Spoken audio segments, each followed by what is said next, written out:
आंखों में अरमान थे, मंजिल को अपना मान लिया, मुश्किल क्या आसान क्या, जब ठान लिया।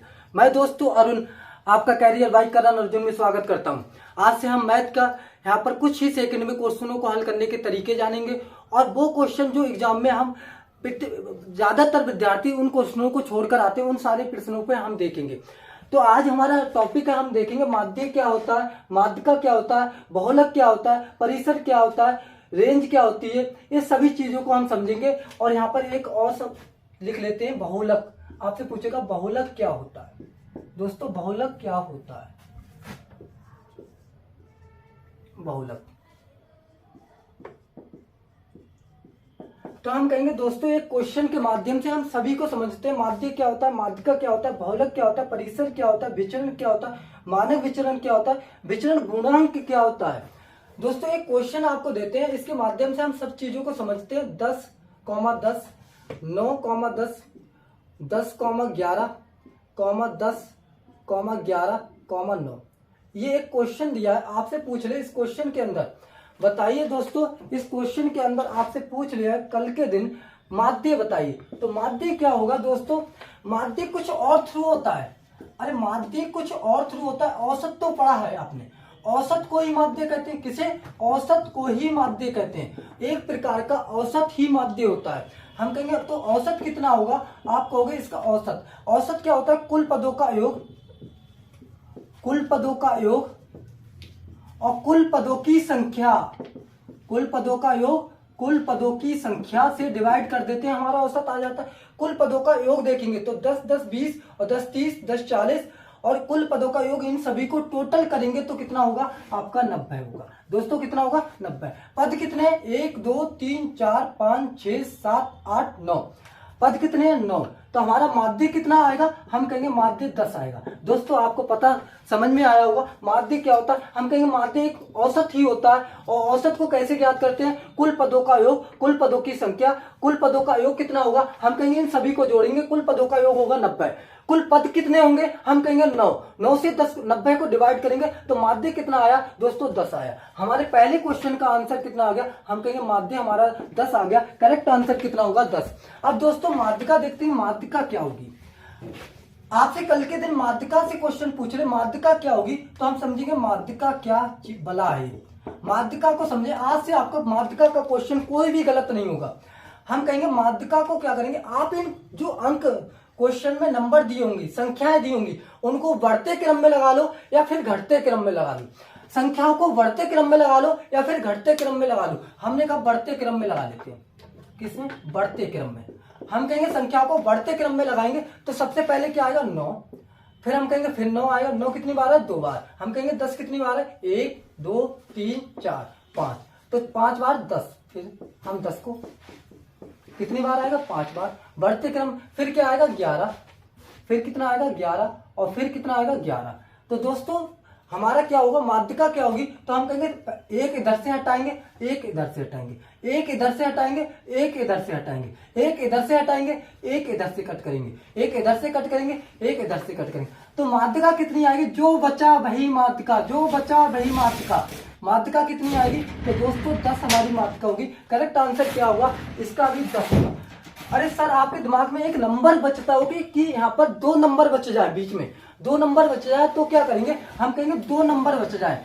यहाँ पर 2 नंबर बच गए, मान लो 1 गुणा 1, b, ये 2 नंबर बच गए। तो हम कहेंगे इन माध्यिका तब क्या होगी? हम कहेंगे इन दोनों का योग और बटा 2 से भाग, इन दोनों का योग बटा 2 से भाग माध्यिका आ जाएगी। जब नंबर 2 बचे, नंबर सिंगल बचे, तो वही आपकी क्या हो जाएगी? माध्यिका हो जाएगी। हमने दोस्तों बढ़ते क्रम में माध्यिका को क्या करना है, जो संख्या, जो क्वेश्चन में नंबर दिए होंगे, जो संख्याएं दी होंगी, उन संख्या को बढ़ते क्रम में लगाना है। बढ़ते क्रम में क्या? 9 पहले आएगा, फिर उसके बाद 9 आएगा, फिर 10, फिर 10, फिर 10, फिर 10, फिर 10, फिर 11, फिर 11। हम कहेंगे एक इधर से कट करेंगे, एक इधर से कट करेंगे, एक इधर से कट करेंगे, एक इधर से कट करेंगे, एक इधर से कट करेंगे, एक इधर से कट करेंगे, एक इधर से। बीच में बचा कितना? 4 इधर से कट हो गए, 4 इधर से कट हो गए, बीच में बचा कितना? 10। तो हम कहेंगे माध्यिका कितनी होगी? 10 होगी। दोस्तों आया होगा समझ में, माध्यिका क्या है आपकी? 10 होगी। अगले क्वेश्चन को देखते हैं। अगला क्या पूछा आपसे? बहुलक पूछ रहे, बहुलक क्या होगा? अरे भाई बहुलक का मतलब बहुत बार आया, बहुलक क्या होता है? बहुलक कुछ नहीं, बहुत बार जो आए। अरे बहुलक क्या है? जो बहुत बार आए वह क्या होगा? बहुलक होगा। संकोच करो, आपके यहाँ 3 मेहमान आपके यहाँ आते हैं। एक मेहमान आया 1 बार, एक मेहमान आया 2 बार, एक मेहमान कितना बार आया? 3 बार। तो बहुलक कौन सा मेहमान होगा? हम कहेंगे जो मेहमान 3 बार आया होगा घर पर, बहुलक वही होगा। तो बहुलक क्या होगा? हम देखेंगे यहाँ पर 10 9 कितनी बार आया? तो आप देखोगे 9 कितनी बार आया दोस्तों? 1 9 ये, 1 9 ये। 9 कितनी बार आया? 2 बार आया। हम कहेंगे 10 कितनी बार, 11 कितनी बार आया? तो आप कहोगे 11 भी कितनी बार आया? 2 बार आया। कितनी बार आया? 2 बार आया। हम कहेंगे 10 कितनी बार आया? तो आप कहोगे 10 आया 5 बार। अरे 5 बार बहुलक क्या होगा? बहुत बार आए। बहुलक क्या होगा? बहुत बार आए, वही क्या होगा? बहुलक होगा। तो ज्यादा बार क्या आया है? 10 आया है। इस श्रृंखला में ज्यादा बार क्या आया है? 10 आया है। तो बहुलक क्या होगा? आपका करेक्ट आंसर होगा 10 होगा। दोस्तों कल के दिन आपको पूछ ले क्या परिसर क्या होता है? परिसर क्या होता है? परिसर क्या होता है? हम कहेंगे परिसर कुछ नहीं है, परिसर कुछ नहीं है। परिसर एक प्रकार की रेंज है। और रेंज क्या होगी? हम कहेंगे रेंज एक प्रकार की क्या होगी? आप अधिकतम पारे करने, देखो रेंज क्या कहते हैं? हम कहेंगे पारा 0 से स्टार्ट होता है और कहां तक? 100 तक जा रहा है। तो आपकी 0 से रेंज स्टार्ट हुई, न्यूनतम रेंज क्या होगी? 0, अधिकतम रेंज क्या होगी? 100। इनका डिफरेंस कर लो, कितना आएगा? 100। यही इसी तो रेंज कहते हैं। हम कहेंगे ऐसी रेंज पूछ रहा है तो आपका अधिकतम मान क्या है? अधिकतम मान में से, अधिकतम मान में से, अधिकतम मान में से, अधिकतम मान में से न्यूनतम मान को, अधिकतम मान में से न्यूनतम मान को, अधिकतम मान में से न्यूनतम मान को क्या कर दो? माइनस कर दो। अधिकतम मान कितना है? तो दोस्तों अधिकतम मान कितना है? 11 है। अधिकतम मान कितना है? इस श्रृंखला में 11 है। अधिकतम मान इस श्रृंखला में क्या है? 11 है। न्यूनतम मान कितना है? दोस्तों न्यूनतम मान कितना है? 9 है। न्यूनतम मान कितना है? 9 है। इनका डिफरेंस ही क्या कहलाएगा? हमारा रेंज कहलाएगा, परिसर कहलाएगा। तो रेंज कितनी आ गई? इसका क्वेश्चन का आंसर होगा आपका 2। रेंज कितनी आ गई? तो हम कहेंगे रेंज आपकी 2 आ गई। इसका आंसर कितना होगा? दोस्तों इसका आंसर 2 होगा। रेंज कितनी है इस श्रृंखला की? तो हम कहेंगे रेंज इसके क्वेश्चन की 2 होगी। आपसे परिचरण पूछेगा, विचरण पूछेगा। विचरण क्या है? विचरण क्या है? दोस्तों विचरण बहुत सिंपल रास्ता है। विचरण क्या है? तो हम कहेंगे विचरण को देखें तो आप विचरण पूछे या परिसर पूछे, परिसर या प्रसार पूछे, एक ही बात है। विचरण पूछे या परिसर पूछे या प्रसार पूछे तो हम क्या करेंगे? हम कहेंगे पहले देखो इसका माध्य निकालते हैं। इसका माध्य कितना आया? तो आप कहोगे माध्य इनका आया 10। माध्य कितना आया? तो हम कहेंगे माध्य आया 10। माध्य कितना आया? तो आप कहोगे माध्य था 10। माध्य कितना था? 10। इस श्रृंखला का माध्य कितना था? 10। अब देखेंगे 10 से कितना ज्यादा है, माध्य से कितना ज्यादा है ये नंबर, माध्य से कितना ज्यादा है? हम कहेंगे 0 ज्यादा है। माध्य से कितना ज्यादा है? 0 ज्यादा है। इसी का वर्ग कर दो। हम कहेंगे माध्य से कितना ज्यादा है? आप कहोगे 0 ज्यादा है। इसी का वर्ग कर दो। माध्य से कितना कम है? हम कहेंगे 1 कम है। इसी का वर्ग कर दो। हम कहेंगे माध्य से कितना ज्यादा है? आप कहोगे 0 ज्यादा है। इसी का वर्ग कर दो। हम कहेंगे माध्य से कितना ज्यादा है? आप कहोगे माध्य से कितना ज्यादा है? 0 ज्यादा है। इसी का वर्ग कर दो। माध्य से कितना ज्यादा है? 11 माध्य से कितना ज्यादा है? 10 11 से कितना ज्यादा है?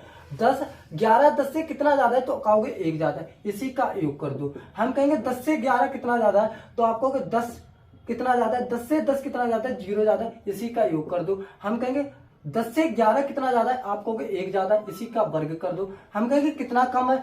आप कहोगे इसी का वर्ग कर दो। जितना कम हो जितना ज्यादा हो उन्हीं का वर्ग कर दो। और क्या करो? माध्य से जितना ज्यादा हो जितना कम हो उन सभी नंबरों को क्या कर दो? वर्ग कर दो। और पद कितने हैं? 1 2 3 4 5 6 7 8 9। हम कहेंगे एक का वर्ग कितना होगा? 0 होगा। 0 1 का वर्ग कितना? 1 0 फिर 0 फिर 1 0 1 0 1। तो हम कहेंगे इनका बट्टे में पद कितने हैं? तो आप कहोगे पद कितने हैं? 9 है। पद कितने हैं? 9 है। तो हम कहेंगे योग कितना आया? तो आप कहोगे योग आया 4, बट्टे में कितने? 9। तो हम कहेंगे विचरण क्या होगा? तो आप कहोगे विचरण होगा या परिसर होगा। कितना होगा परिसर? तो दोस्तों विचरण या परिसर होगा 4/9। कितना होगा? 4/9। तो आपको समझ में आएगा विचरण क्या है, परिसर क्या है, प्रसार क्या है। तो सभी एक ही बात है। कोई भी नाम लिखकर आपको पेपर में पूछा जा सकता है। आगे क्वेश्चन पे चलते हैं। आगे हम देखते हैं क्या मानक विचलन पूछ ले तो क्या करना है। मानक विचलन पूछ ले तो आपको क्या करना है? मानक विचलन। तो हम कहेंगे मानक विचलन परिसर कितना आया हमारा 4/9 निकल के आया। परिसर कितना आया 4/9 निकल के आया। तो मानक विचलन कितना होगा, हम कहेंगे मानक विचलन पूछ ले तो मानक विचलन कुछ नहीं होता है, परिसर का ही अंडर रूट होता है। परिसर का ही अंडर रूट होता है। मानक विचलन परिसर आपको ज्ञात हो गया तो परिसर का ही अंडर रूट होता है। तो हम कहेंगे परिसर का ही क्या होता है, अंडर रूट होता है। परिसर कितना निकाला इस श्रृंखला का, हम कहेंगे 4/9 निकाला। कितना निकाला 4/9 निकाला। इसका ही अंडर रूट करेंगे तो कितना आएगा आपका 2 और कितना आ जाएगा 3। तो हम कहेंगे मानक विचलन कितना हो जाएगा, आप कहोगे 2/3। मानक विचलन कितना हो जाएगा, हम कहेंगे मानक विचलन हो जाएगा 2/3। मानक विचलन क्या होता है, परिसर का ही अंडर रूट होता है। परिसर का ही अंडर रूट होता है और हमेशा ये पॉजिटिव में आएगा। हमेशा किसमें आएगा, पॉजिटिव में आएगा। तो 2/3 हो जाएगा। अंडर रूट हटेगा, ये 2 का वर्ग होता है, ये कितना 3 का वर्ग होता है। तो आपका आंसर कितना आ जाएगा 2/3। अब समझते हैं दोस्तों मानक विचलन गुणांक क्या होता है। विचलन गुणांक, विचलन गुणांक क्या होता है, विचलन गुणांक, विचलन गुणांक क्या होता है। तो हम कहेंगे मानक विचलन, मानक विचलन में से, मानक विचलन में से माध्य को, मानक विचलन में से माध्य, मानक विचलन बटा माध्य गुणा कितना 100। मानक विचलन बटा माध्य गुणा कितना 100। मानक विचलन कितना है, हम कहेंगे 2/3। मानक विचलन कितना है 2/3। माध्य कितना ज्ञात किया हमने, माध्य 10 ज्ञात किया। कितना किया ज्ञात, 10 ज्ञात किया। तो हम कहेंगे इसका और गुणा कितने से कर देंगे 100 से। तो आपको पता है ये कहां पर पहुंच जाएगा, तो हम कहेंगे ये हो जाएगा 2/10 गुणा कितना 3 गुणा 10 और गुणा कितना 100। इस 0 से 0 कैंसिल, तो हमारे कितना आ जाएगा, ये 20 हो जाएगा और बट्टा कितना 3। इतना प्रतिशत क्या हो जाएगा, ये परसेंटेज में आता है 20/3%। कितना हो जाएगा 20/3% क्या हो जाएगा आपका विचरण गुणांक हो जाएगा। विचरण गुणांक कुछ और नहीं है, मानक विचलन बट्टा माध्य गुणा 100। मानक विचलन बट्टा माध्य गुणा 100। तो आपको पता है बहुलक भी हमने ज्ञात कर लिया, माध्य भी ज्ञात कर लिया। ये बहुलक क्या है, हम कहेंगे कल को बहुलक आपसे ज्ञात करा ले और माध्यिका की वैल्यू दे और माध्य की वैल्यू दे।